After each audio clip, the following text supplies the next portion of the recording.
Bonjour Judica Lirel. Alors vous Bonjour. racontez dans votre livre une agression qui a été extrêmement violente dont vous avez été victime. Ça s'est déroulé un soir de novembre 2017. Alors ça s'est passé dans le métro après que vous ayez protégé une jeune femme qui elle-même a été victime d'une agression. Votre témoignage dans votre livre, il est extrêmement fort. Alors pourquoi est-ce que vous avez décidé aujourd'hui, maintenant, d'en faire un livre ? Je pense que d'abord j'étais en colère, donc j'avais envie de faire sortir cette colère et aussi de sortir un petit peu de ma coquille, parce que quand on se fait agresser comme ça, on a tendance à se construire une coquille protectrice autour de soi pour un petit peu vivre mieux les choses et à se replier sur soi-même légèrement. Écrire un livre comme celui-ci, ça permet de faire quelque chose de positif à partir d'une expérience très très négative, puisque j'ai quand même failli y laisser la vie. Mais j'avoue que s'il fallait refaire la même chose, j'en ferais exactement la même chose quand même. Est-ce que vous nous racontez un petit peu l'agression que vous avez vécue ? Oui, c'est assez surprenant parce qu'on est des millions à prendre les transports en commun tous les jours et je rentrais du bureau, comme vous et moi, comme tout le monde, à l'heure de pointe, à 19h30 le soir. On imagine que c'est une heure assez sûre. Finalement, il y a beaucoup de monde. Devant moi, une jeune femme s'est fait agresser par un jeune homme ivre, une grande main aux fesses bien appuyée. Puis après, ils ont commencé à s'embrouiller et ça se voyait que ça allait très mal se passer. Donc je suis juste intervenu pour, on va dire, exfiltrer la jeune femme en refusant de me battre avec l'individu parce que c'est pas le sujet non plus de rajouter de la violence à la violence. Et donc, je suis parti avec ces jeunes femmes en disant, bah voilà, affaire classée. Ce que je ne savais pas, c'est que cet individu était tellement ivre et tellement agressif, qui est tellement vexé que je lui ai enlevé sa proie apparemment, qui s'est caché dans un couloir latéral du métro, et est revenu par derrière, c'est la jeune femme qui me l'a expliqué par la suite, m'a envoyé un grand coup de poing descendant à la tempe en sautant en l'air pour vraiment me frapper et m'assommer. Donc, il m'a mis KO directement en m'explosant la tempe, il n'y a pas d'autre mot. Et une fois au sol, en fait, il a clairement décidé de m'achever, donc il m'a explosé la tête à coups de pied jusqu'à ce que la jeune femme se jette sur moi pour me protéger en appelant au secours. Mais ça, j'avoue que je ne me rappelle pas parce que j'étais déjà KO. Vous avez failli y laisser la vie. Ce qu'on m'a dit à l'hôpital, quand je suis allé consulter pour les urgences après, c'est que c'était passé à 1 ou 2 coups de pied du cimetière, effectivement, et que s'il n'y avait pas la peau, mon visage tomberait, parce qu'il était entièrement émietté par les coups de pied. Si c'était à refaire, vous le referiez ? Exactement. Je Vous referais prendriez de exactement. nouveau la défense de cette jeune femme ? Oui, parce que je pense qu'au quotidien, il y a des choses qui ne sont pas négociables. Et en fait, une femme qui se fait agresser devant soi, on ne peut pas dire non, il faut que je rentre, j'ai mon train à prendre, j'ai quelque chose. C'est pas possible. En plus, c'est tellement quotidien. J'avoue que je ne me suis pas posé la question. Ce n'est pas non plus une réflexion philosophique sur qu'est-ce qu'il faut faire, qu'est-ce qu'il faut pas faire. C'est plus que j'ai la chance, par rapport à pas mal de monde, d'avoir la réponse à une question qu'on se pose. C'est si jamais ça arrive, qu'est-ce que je ferais ? En l'occurrence, je l'ai fait. Je referai exactement la même chose, en espérant que je n'ai pas besoin de le faire. Donc un geste héroïque qui vous a quand même laissé des séquelles à la fois physiques et psychologiques. Oui, je pense. Alors, j'ai gagné un lifting gratuit au passage, noté. Donc, du coup, c'est bien, j'ai rajeuni. Avec beaucoup d'humour qu'on retrouve d'ailleurs dans votre livre. Oui, mais c'est vrai qu'en fait, il y a une multitude de petites plaques en métal qui tiennent les os en dessous de la peau, que j'ai perdu quelques rides de passage. J'ai gagné un nouveau-né, au sens propre. Et j'ai gagné un mauvais caractère encore plus conséquent qu'avant, parce qu'effectivement, avant, je me mettais un peu en colère, en breton de base, et maintenant, je suis encore Beaucoup. plus grognon.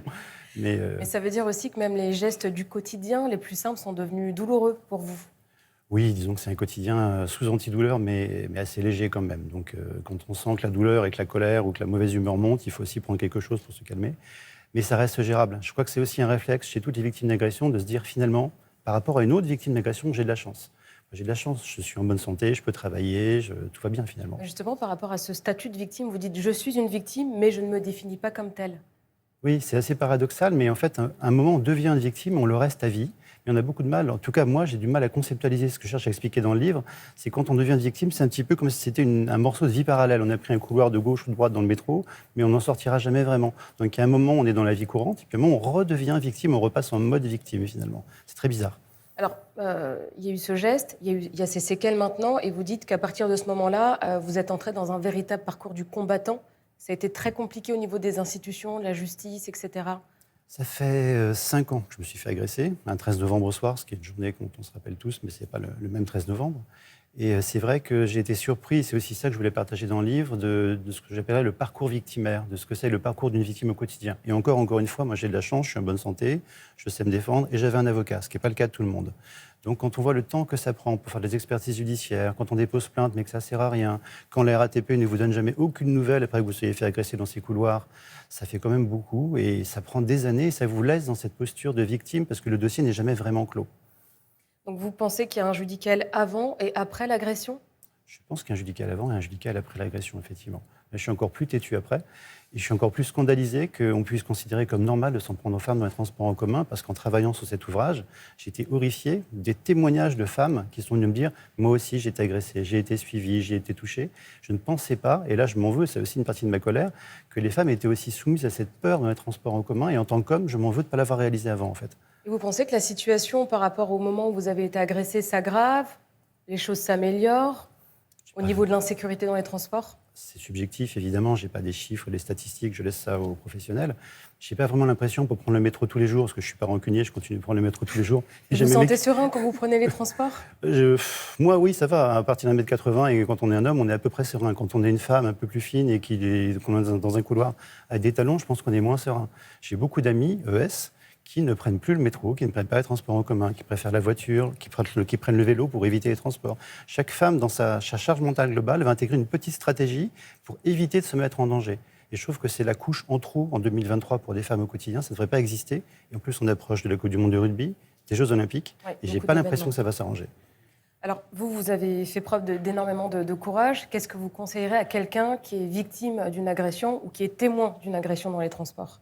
Spontanément, une chose que je n'ai pas faite pendant cette agression, c'est prendre une photo de l'agresseur avant de m'en mêler. Et ça, je regrette, parce que finalement, je n'ai pas pu le reconnaître dans les fichiers de la police. Prendre discrètement une photo en mode selfie, sans se faire non plus attraper, ça peut être utile. Et après, quand on veut intervenir, il ne faut pas rajouter la colère et la violence à la violence, sinon la testostérone est de retour.